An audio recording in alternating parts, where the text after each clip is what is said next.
આજે ગૃહ વિભાગની ચર્ચા છે. પણ હું ઈચ્છું છું કે ગુજરાતની 6.5 કરોડ જનતાના હિતમાં રાજ્યના નાયબ મુખ્યમંત્રી માનનીય હર્ષભાઈ સંઘવી એ કેટલાક પ્રશ્નોનો જવાબ આપે. ગાંધી અને સરદારે શું કોઈ દિવસ એવા ગુજરાતની કલ્પના કરી હશે કે જ્યાં વર્ષના 365 દિવસ 33 જિલ્લા અને 250 તાલુકામાં જોઈએ એટલો દારૂ ઉપલબ્ધ હોય? શું ગાંધી અને સરદારે કોઈ દિવસ એવા ગુજરાતની કલ્પના કરી હશે જ્યાં લગભગ 240 જેવી એવી દીકરીઓ હોય જેની ઉપર એક અખબારી અહેવાલ પ્રમાણે એકવાર બળાત્કાર ગુજારવામાં આવ્યા બાદ ફરી એ દીકરીઓ ઉપર 240 જેવી દીકરીઓ પર ફરી બળાત્કાર ગુજારવામાં આવ્યો? શું ગાંધી અને સરદારે કોઈ દિવસ એવા ગુજરાતની કલ્પના કરી હશે જ્યાં આપણી શાળા, કોલેજ, યુનિવર્સિટી અને હોસ્ટેલના રૂમ સુધી સિન્થેટિક કેમિકલ એમડી ડ્રગ્સ પહોંચી જાય? શું ગાંધી અને સરદારે કોઈ દિવસ એવા ગુજરાતની કલ્પના કરી હશે જ્યાં 8 વર્ષના, 10 વર્ષના, 12 વર્ષના, 15 વર્ષના બાળકો એ પેટ્રોલ સૂંઘે, ડીઝલ સૂંઘે, ગ્લુ સૂંઘે, સોલ્વન્ટ સૂંઘે, ટર્પેન્ટાઇન સૂંઘે અને આનો 8, 10, 12 વર્ષના બાળકો નશો કરતા થઈ જાય આપણા ગુજરાતમાં? બહુ મોટી ચિંતાનો વિષય એ છે. સવાલ એ છે કે ગુજરાતમાં એવી શું પરિસ્થિતિનું નિર્માણ થયું કે માનનીય નરેન્દ્રભાઈ જ્યારે મુખ્યમંત્રી હતા, માનનીય આનંદીબેન પટેલ જ્યારે મુખ્યમંત્રી હતા, માનનીય વિજયભાઈ જ્યારે મુખ્યમંત્રી હતા, ત્યારે પણ આપણા ગુજરાતમાં ડ્રગ્સનો આવો કાળો કારોબાર નહોતો જે છેલ્લા 5 વર્ષમાં જોવા મળ્યો છે. 72,000 કરોડનું ડ્રગ્સ એ ગુજરાતના દરિયાકાંઠે આવ્યું તો સવાલ એ થઈ ગયો છે કે રાજ્યની પોલીસ અને ગૃહ વિભાગ જેની ધરપકડ કરે છે એ તો નાની માછલીઓ છે. એકાદ બે રળિયા ખળિયા અપવાદને બાદ કરતા રાજ્યની સરકાર દ્વારા ડ્રગ પેડલર અને ડ્રગ્સ યુઝરની ધરપકડ કરવામાં આવે છે. પણ કયા એ માણસો છે, કોણ છે મુખ્ય સૂત્રધાર, કોણ છે આના કિંગપિન, કોણ છે આના માફિયા જે કરોડોની કિંમતના ડ્રગ્સને ગુજરાતમાં ઓર્ડર કરીને મંગાવે છે? અને જે 72,000 કરોડનું ડ્રગ્સ ગુજરાતના દરિયાકાંઠે આવ્યું, કેદારીના પોર્ટ ઉપર આવ્યું, એ ડ્રગ્સનું ઓર્ડર કરનારા માણસોએ કઈ રીતે પેમેન્ટ કર્યું? ચેક આપ્યો, કેશથી પેમેન્ટ કર્યું, હવાલો પાડ્યો?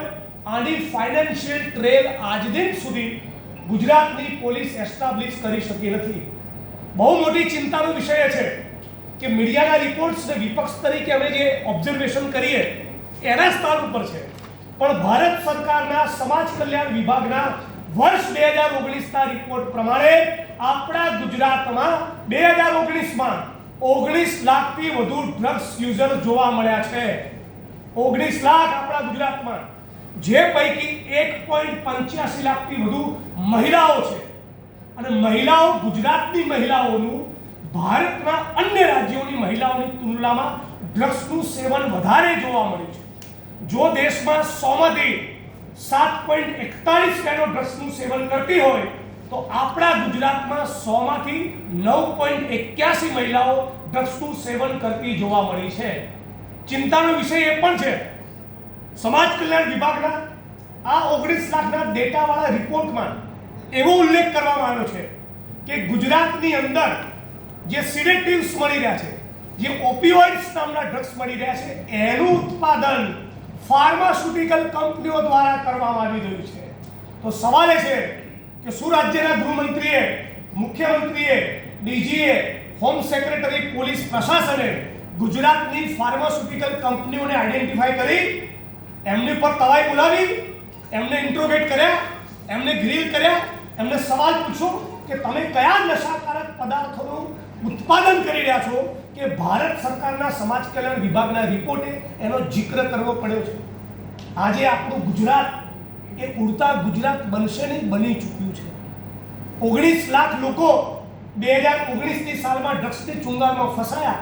રિપોર્ટ એવું કહે છે 1,30,000 લોકોને તાત્કાલિક અસરથી રિહેબિલિટ કરવાની, ડી-એડિક્ટ કરવાની, ડ્રગ્સના વ્યસનમાંથી મુક્ત કરવાની જરૂરિયાત છે. પણ આજની પરિસ્થિતિમાં ગુજરાતની ભાજપની સરકાર ડ્રગ્સના યુઝર્સને પર યર ફક્ત 2800 થી 3000 લોકોને જ ડી-એડિક્ટ કરી શકે છે. આ ગતિથી જો કામ ચાલતું રહે તો 500-700 વર્ષ લાગે આપણા ગુજરાતને ડ્રગ્સ મુક્ત બનતા. એટલે ગુજરાતની સામે ડ્રગ્સનો દૈત્ય જડબાગ ખોલી વિકરાળ સ્વરૂપ ધારણ કરીને ઊભો છે. અનફોર્ચ્યુનેટલી ભારતીય જનતા પાર્ટીની સરકારને એની કોઈ જ ગંભીરતા નથી અને બુટલેગરો તો એટલા બેફામ બન્યા છે કે 28 કિસ્સા જોવા મળ્યા જેમાં ગુજરાતના બુટલેગરોએ છાપટા બની પોલીસને મારીને તોડી નાખી. અને છતાં ગુજરાતના મુખ્યમંત્રી, છતાં ગુજરાતના ગૃહમંત્રી અને નાયબ મુખ્યપ્રધાન દ્વારા કોઈ જ કોન્ક્રીટ એક્શન આ બુટલેગરોની સામે લેવામાં આવી નથી. એટલે ગાંધી અને સરદારનું ગુજરાત એ દારૂ અને ડ્રગ્સની ચુંગાલમાં બરબાદ થઈ ચૂક્યું છે.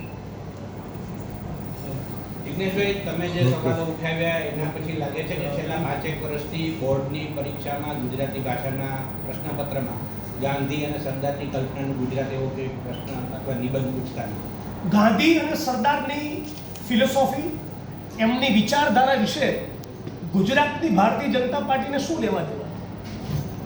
જે નથુરામ ગોડસેમાં માનતા હોય એમણે ગાંધીજીના મૂલ્યો સાથે શું લેવા દેવા? એટલે આ સરકાર પાસેની કોઈ અપેક્ષા જ નથી.